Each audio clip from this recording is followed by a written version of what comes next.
So we've all been there, right? We want to see a movie that's come out that's new and all of our friends are seeing it and telling us how amazing it is and how we have to watch it.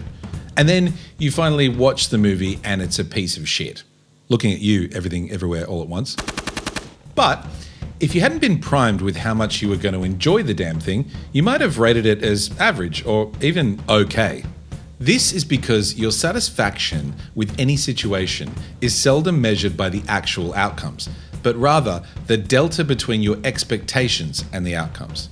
Keeping in mind that sometimes outcomes are in part or often completely out of our control, it makes sense to pay special attention to that which you can completely control, your expectations.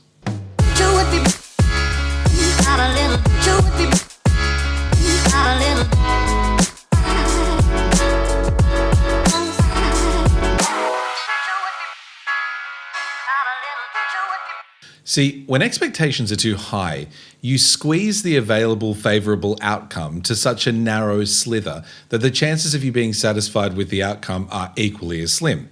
Sometimes even anticipation of an outcome can force high expectations. So this is something that I like to rein in as much as possible. Here's one way to do it. So whenever I stay at a hotel or an Airbnb, or even when I buy a product off Amazon, what I usually do is after I've made the purchase or booked the place, I immediately go and read the really negative reviews of the product or the place. I do this right before I receive the product or I stay in the place. And it's not probably for the reason that you think. I don't necessarily care too much about negative reviews unless they're completely glaring and numerous.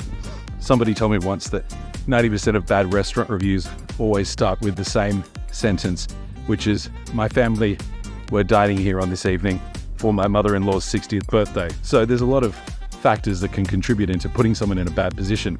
But in actual fact, the reason that I read the bad reviews just before I get the product or stay in the place is because it automatically lowers my expectation of the experience I'm about to have.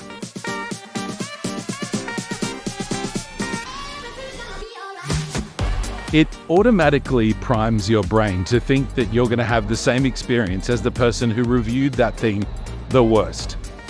There are only two possible outcomes from here on in, which is number one, you receive the product or stay in the place or build in whatever it is, and it meets that really horrible expectation. Well, at that point, you're expecting it. But if it's only slightly better than that, or indeed if it exceeds that, then you've just manufactured a positive experience for yourself. This is a practical technique that I use all the time to actually manage my expectations fully. So why not just keep all expectations as low as possible? Well, if you've seen my video on the nocebo effect, which includes an embarrassing story of how I ate everything with a fork for 10 years, you'll understand why low expectations can actually cause negative outcomes as well. So for instance, if you're in a new relationship and you think it won't last long because the other person is too good for you or that you're inevitably going to do something to fuck up the situation, you might actually talk yourself into being exactly the kind of partner that they might see as expendable. It's pretty much the same reason I didn't eat with a spoon for 10 years. Basically, if you expect a less than desirable outcome, you may not act in such a way that's necessary to make that outcome successful anyway. I might be able to get away with shooting myself in the foot, but I wouldn't recommend it for you. So expectations should be a balance. Not too high that you set yourself up for the best chance at disappointment, and not too low that you snooze on a situation and mess it up for yourself. So what if you don't know what your expectations should be? Like what's realistic? Well, try to chart this out on paper. What are the possible outcomes? And how would you respond in any of these situations? Be sure to frame your reactions to various outcomes such that if the outcome is favorable, you'd be happy, but your happiness doesn't rely on a positive outcome. Not everything will go your way, and accept that if the outcome is less than desirable, it's natural to be disappointed, but that feeling of disappointment doesn't own you. And if you can learn from what might have caused the unfavorable outcome, you'll be better off for the experience. You can't expect to completely change your natural response of favorable or unfavorable outcomes, but you can absolutely regulate the extent to which you allow this response to define you. This week's quote of the episode comes from Brandon Sanderson, who is an author that I don't really know, but he wrote a book called The Way of Kings, and I found this quote on Goodreads. It says, "Expectations were like fine pottery. The harder you held them, the more likely they were to crack."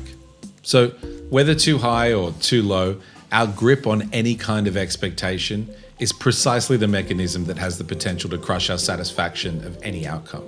It's something that we control and we can learn to better modulate. So, why wouldn't you? I'm not mad, I'm just saying. And that's all from me.